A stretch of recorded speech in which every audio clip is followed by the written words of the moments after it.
কুরআন মধুর বাণী আমি যখনই শুনি আমার মন ভরে যায়। শোনো মুমিন মুসলমান, পড়ে দেখো না কুরআন, কত শান্তি পাওয়া যায়। কুরআন মধুর বাণী,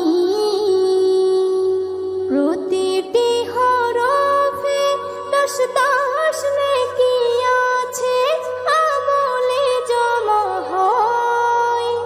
পাপের খাতা হতে পাপ যায় তোমার হেঁটে, নেকিতে হয় বোঝাই।